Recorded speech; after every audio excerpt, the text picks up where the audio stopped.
Patuloy pa rin sa pagbabahagi ng tulong sa mga mahihirap ang ating kababayan na si Roel of Malalag. At dahil sa pinakitang kabutihan ni Roel of Malalag ay maraming tao ngayon ang nagmamahal at sumusuporta sa kanya.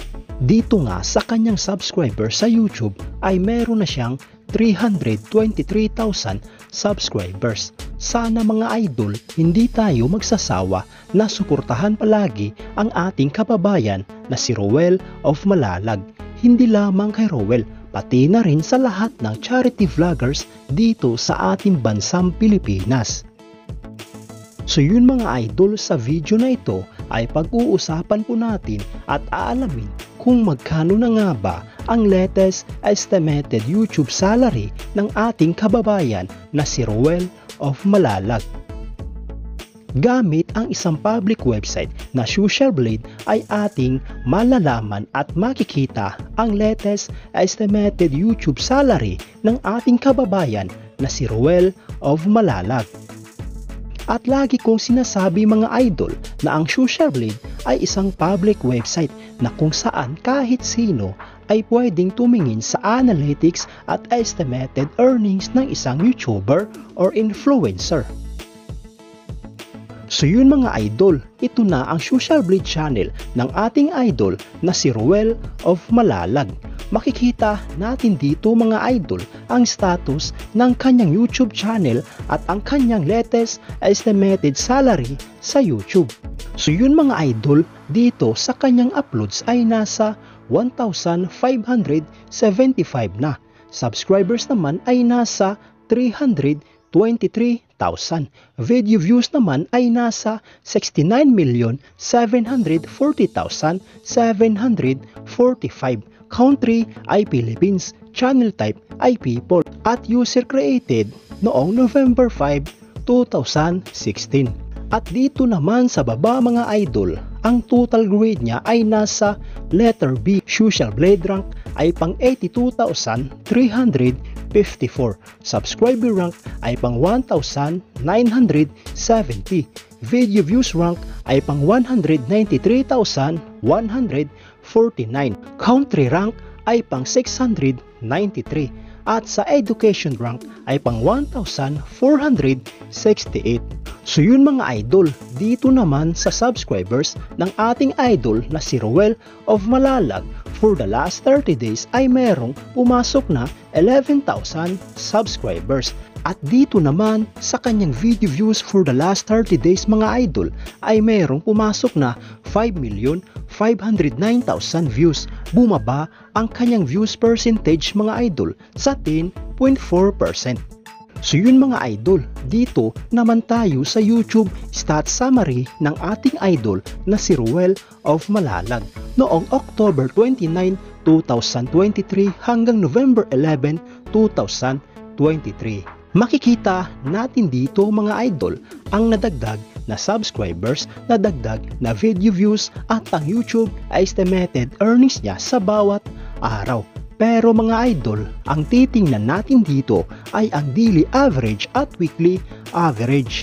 At inuulit ko mga idol, ang impormasyon na inyong nakikita ay isang estimated earnings lamang dahil ang website na ito mga idol ay nagbabase lamang sa views ng bawat video.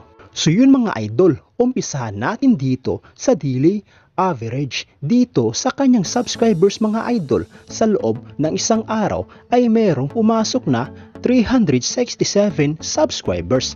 At dito naman sa kanyang video views mga idol, sa loob ng isang araw ay merong pumasok na 183,646 views.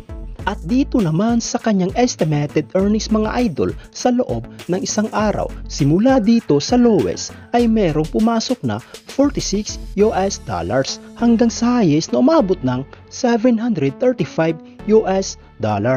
At kung i-convert ito sa ating pera, ang katumbas nga pala ng $1 ngayon sa peso ay nasa 55 pesos. So yun mga idol, ang katumbas ng $46 sa peso ay nasa 2,530 pesos. Ito ang kanyang posibleng kikitain sa loob ng isang araw sa lowest estimated earnings. At ang katumbas ng $735 sa peso ay nasa 40,425 pesos. Ito naman ang kanyang posibleng kikitain sa loob ng isang araw sa highest estimated earnings. At uulitin ko mga idol, ang impormasyon na ito ay isang estimated earnings lamang dahil ang website na ito mga idol ay nagbabase lamang sa views ng bawat video. So yun mga idol, dito naman tayo sa weekly average. Dito sa kanyang subscribers mga idol sa loob ng isang linggo ay merong pumasok na 2,560 subscribers. At dito naman sa kanyang video views mga idol sa loob ng isang linggo ay merong pumasok na 1,285,522 views. At dito sa kanyang estimated earnings mga idol sa loob ng isang linggo, simula dito sa lowest ay merong pumasok na $321 hanggang sa highest na umabot ng $5,100. At kung i-convert ito sa ating pera mga idol, ang katumbas ng $321 sa peso ay nasa 17,655 pesos. Ito ang kanyang posibleng kikitain sa loob ng isang linggo sa lowest estimated earnings. At ang katumbas ng $5,100 sa peso ay nasa 280,500 pesos. Ito naman ang kanyang posibleng kikitain sa loob ng isang linggo sa highest estimated earnings. So yun mga idol, dito naman tayo sa estimated monthly earnings at estimated yearly earnings. Simulan natin dito mga idol sa estimated monthly earnings. Simula dito sa lowest ay merong pumasok na $1,400 hanggang sa highest na umabot ng $22,000.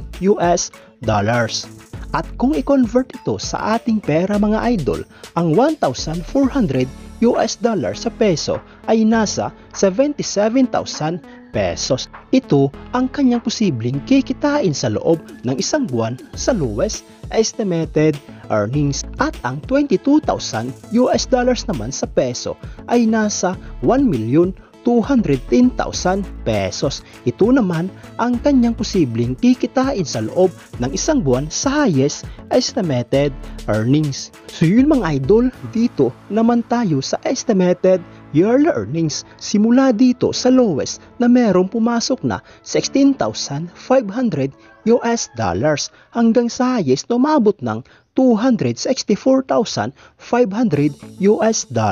At kung i-convert ito sa ating pera, ang $16,500 sa peso ay nasa 907,500 pesos. Ito ang kanyang posibleng total na kinita sa loob ng isang taon sa lowest estimated earnings. At ang $264,500 naman sa peso ay nasa 13,557,500 pesos. Ito naman ang kanyang posibleng total na kinita sa loob ng isang taon sa highest estimated earnings. Pero mga idol, gaya ng sinabi ko, ang impormasyon na ito ay isang estimated earnings lamang dahil ang website na ito mga idol ay nagbabase lamang sa views ng bawat video. So yun mga idol, hanggang dito na lang ang video na ito. Kung nagustuhan mo ang video na ito ay mag-iwan ka naman ng isang like at isang subscribe bilang suporta sa aking YouTube channel. So yun mga idol, maraming salamat sa panonood.